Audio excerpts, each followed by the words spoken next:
ഇവിടെ പന്നി വേസ്റ്റ് ഉൾപ്പെടെ കോഴിത്തല ഉൾപ്പെടെ ബിയർ കുപ്പികളുണ്ട്, ചെരുപ്പുകളുണ്ട്, തെർമോക്കോളുണ്ട്. എല്ലാ മാലിന്യങ്ങളും അടിഞ്ഞുകൂടി ഈ വെള്ളമാണ് നമ്മളെല്ലാ വീടുകളിലേക്ക് എത്തുന്നത്.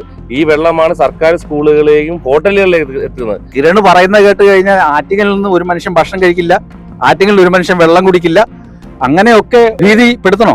തീർച്ചയായും തന്നെ ഇത് നമ്മൾ പേടിക്കേണ്ട ഒരു കാര്യം തന്നെയാണ്. നിങ്ങൾക്ക് കഴിവില്ല എന്ന് നിങ്ങൾ തെളിയിച്ചു കഴിഞ്ഞു. നിങ്ങൾക്ക് കഴിയില്ല. കഴിഞ്ഞ 3-4 മാസമായി കാണുമല്ലോ ഇത് ഇത്രയും കുമിഞ്ഞുകൂടാൻ. ഇവിടെ ഒരു മിനി കാട്, ഒരു ഫോറസ്റ്റ് വേണമെങ്കിൽ നിങ്ങൾക്ക് കാട് ടൂറിസം എന്ന് പറഞ്ഞ് തുടങ്ങാം. അങ്ങനെ ഒരു കാട് തന്നെ പിടിച്ചിട്ട് നിങ്ങൾ ഒരു ചെറുവിരൽ അനക്കിയിട്ടില്ല. ഇതാ യൂത്ത് കോൺഗ്രസ് നിങ്ങളെ വെല്ലുവിളിക്കുകയാണ്. നിങ്ങൾ തോണി സൗകര്യം കൊടുത്താൽ അവർ ഈ മാലിന്യം ആളുകളെ നിർത്തി നീക്കം ചെയ്യും. യൂത്ത് കോൺഗ്രസ് നിങ്ങളെ വെല്ലുവിളിക്കുന്നു. നഗരസഭ കേൾക്കുകയാണെങ്കിൽ ഇത് ചെയ്യുക.